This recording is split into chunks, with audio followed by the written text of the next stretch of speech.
It's been a while. Let's review.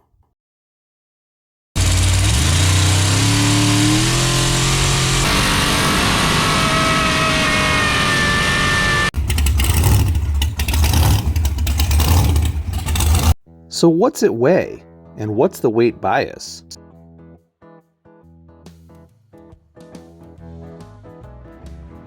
$28.95 total. Oh, it got lighter. Used to be, well, with me it was $29.50, so I guess that's close then. Used to be $28.50. Mm-hmm. All right, hopping in there, Slick.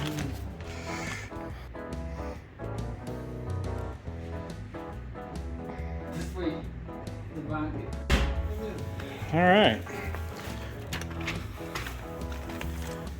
Went to 657 and 646.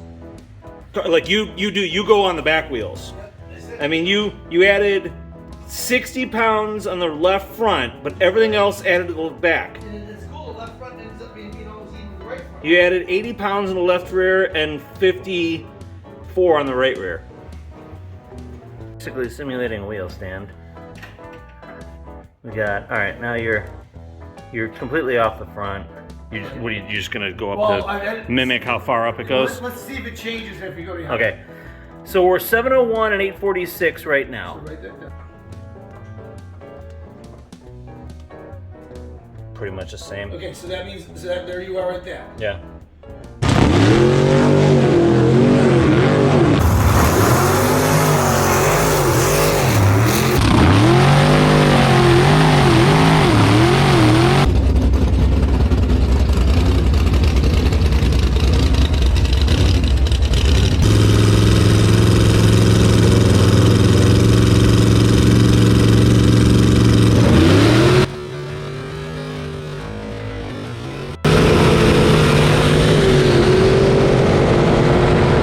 So, we needed a way to tame this thing down. Our first thought was a push-button switch to pull some timing, kind of like a nitrous retard. Because Dad wants to be able to put this thing back on the streets, hence the mufflers. So, we started to hook up this MSD timing retard box, and needed a momentary switch for it, and it just got to be, wasn't gonna work, and it was time. It was time to upgrade, it was time to have better power management, it was time to have better spark, and it was time to go to an MSD grid system. Being that the truck is still carbureted, there's limits on what we can actually do, and we don't really have many other sensors right now, but this was going to be a game changer for being able to data log and pull power. Plus now we can have a laptop on the roof like the cool guys of the track.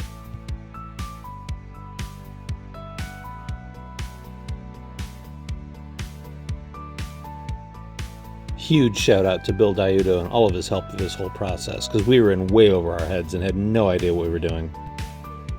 What do you set your two-step at? 35. It's 500 or 600 RPM drop. Okay. Up's 400 RPM more, and it will wait at least a half a second after you launch. So when you drop for 400 RPMs, a half second later, you know to go to the next. The next gear. If you have timing set for gear, and see, you can look at 1-2 shift and your 2-3 shift, and set them separately. 4,000 RPMs is where it's lifting the wheels. All right, so you leave that dot there, but that's your starting point. You go over here, you right click, add another dot, right? Well, you can take this dot and bring the timing down 5 degrees, 10 degrees, 15, 20, wherever you want it. And you can go like this and add another dot and bring that timing right back up and put the power right back in. Hit the trans brake. So now it knows you're on the trans brake. We can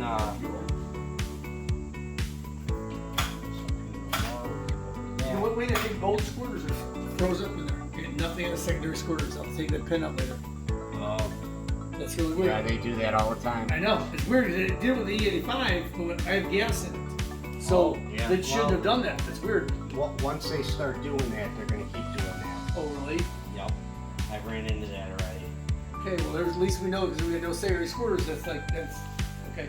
So when you want to look at the data, you go to data acquisition and click on recordings, and it'll come up. It'll list your recordings in here.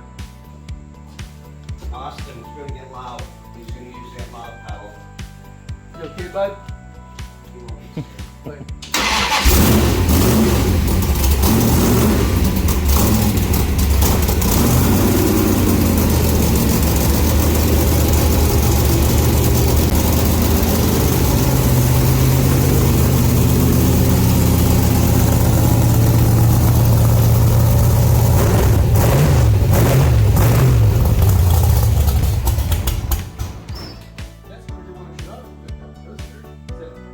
Is there a second delay when you kill the key? It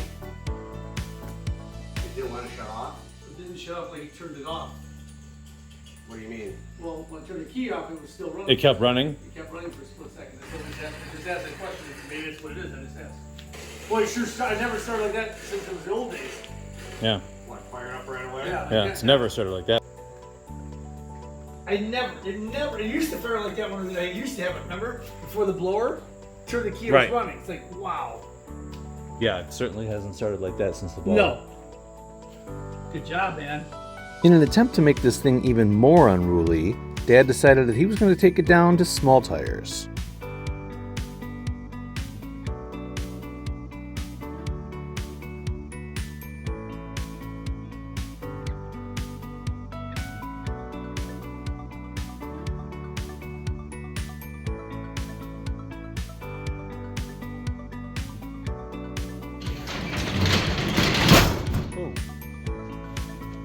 Okay.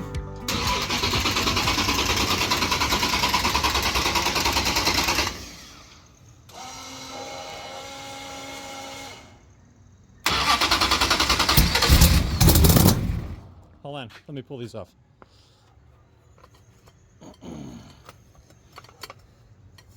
Okay.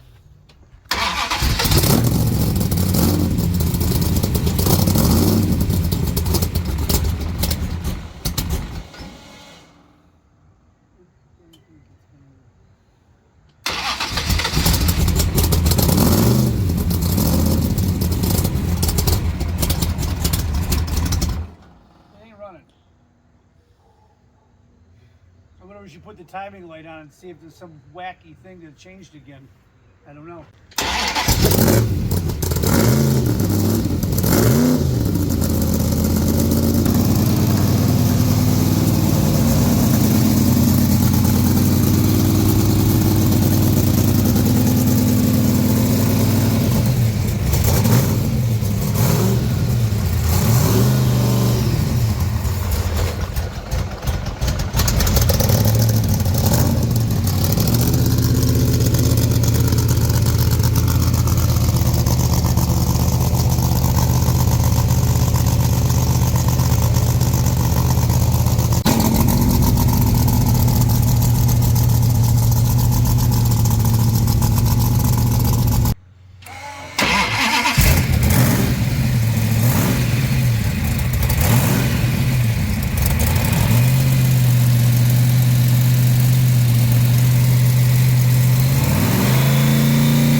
I know, it just fucking thing just shorted out of the back of the alternator.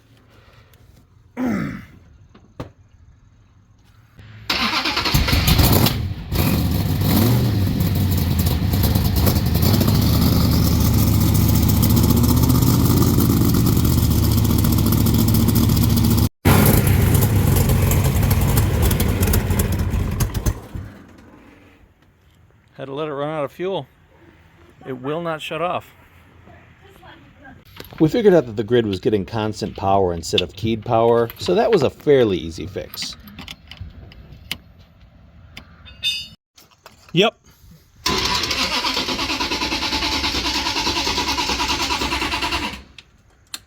You hear that? How it click, click, click? Now what we ultimately learned with this issue was that the MSD box was pulling 8 degrees at the beginning instead of doing it after the launch. But at the time we didn't know that, so we turned the distributor back to make up for the 8 degrees. Sound It doesn't sound right.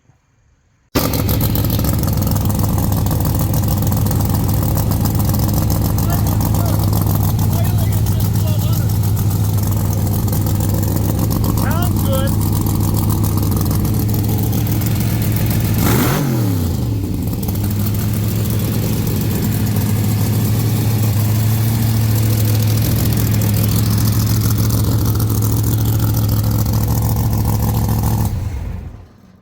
Okay. Shuts off. That's good. So let's start it. Let's again start it and up see if- and let's Yeah. start up and check the big switch. That's what I'm saying. Yeah. Yep. Ready? Yep.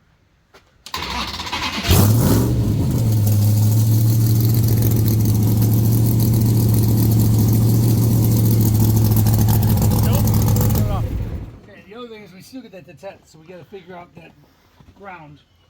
Okay, so we got to figure out why. So it's picking up ground without it being with it. The body's making, the frame is making ground. That ignition ground has to come to the switch.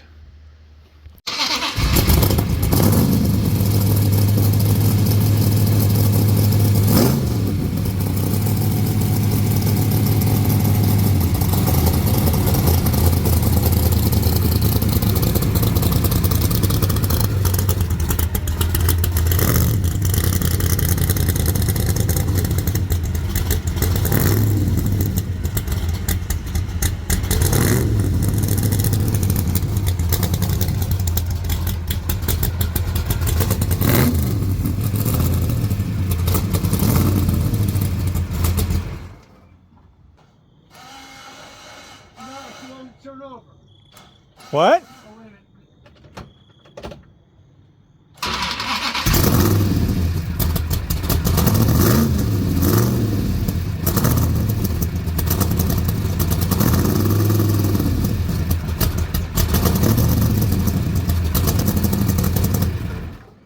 I can't even keep it running.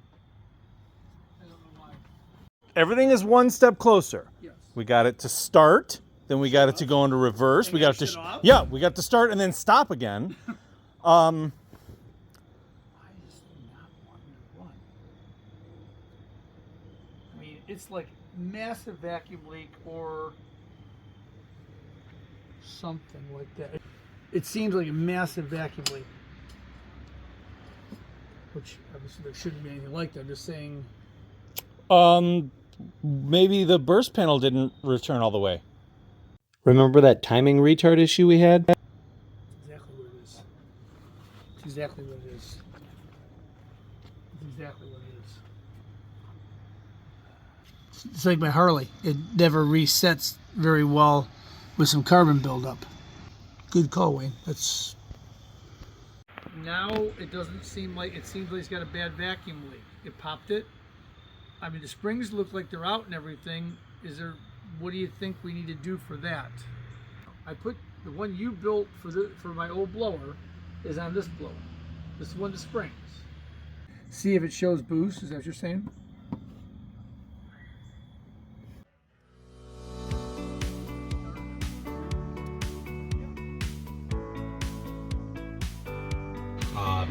Max timing should be the amount of timing you mechanically have in the motor to start with, and then your main timing is where you actually want it. So, like, you know, basically what they want you to do is set it up with 40 degrees in As you it, said, yeah. and then change your main timing. You want 33 degrees, you put it at 33, and it takes 7 out. That could have been why it keeps pulling 7 degrees. Yeah, because I mean.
it's redline fast.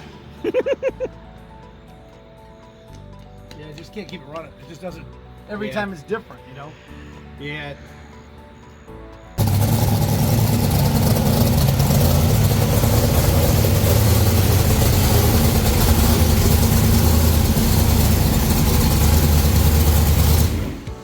Oh yeah, that went right up on the rev limiter.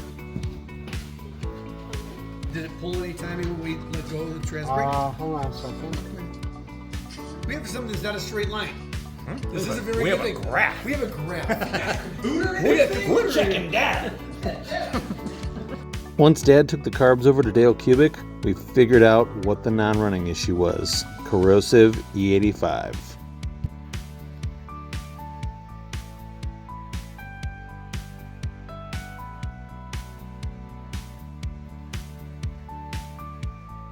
Now that we had this thing starting, running, stopping, it was time for some testing.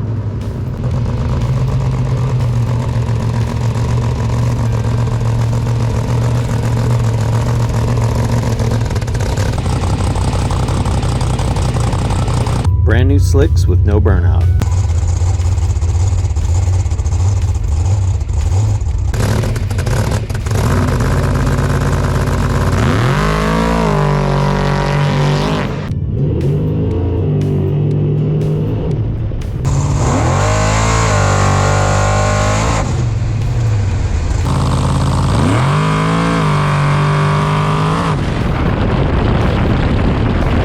Looking at the marks, it was clear we had some room to move with air pressure and shock settings, but that was a pretty good shakedown hit for first time out. So all we're gonna do is we're gonna go full tight. And actually, I think that's full loose. Yeah, because it's got a little minus. And then we're just gonna count the clicks to see how many there are. 1, 17, 18. Yeah, so there's 18 full clicks. Is 1, 2, 18, 19, Oh, I got 17 20. and a half. I'm done. I'm at 20. Okay, well, Then you probably didn't go all the way down. That's We probably go from full, we go 1, 2, 3, 4. So now we're at 14.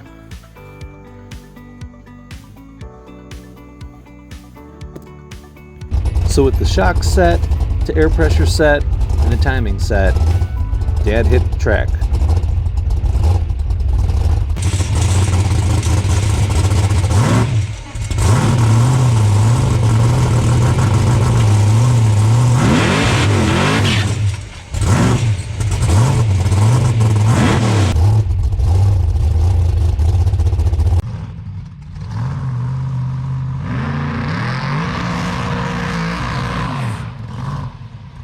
So even with all the changes made, it still stands straight up off the launch.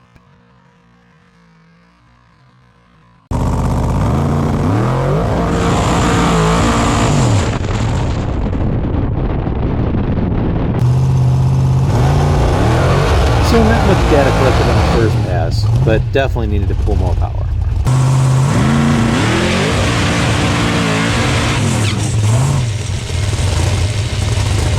He also needed to take the wheelie bars up because it pulled the left rear tire right off the ground.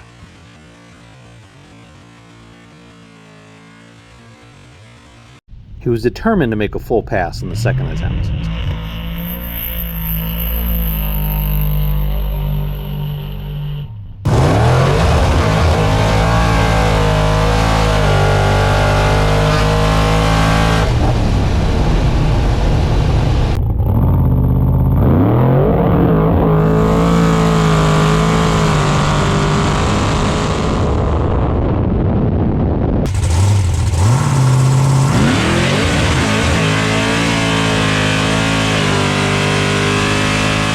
It didn't lift and made me proud. The third pass was pretty intense.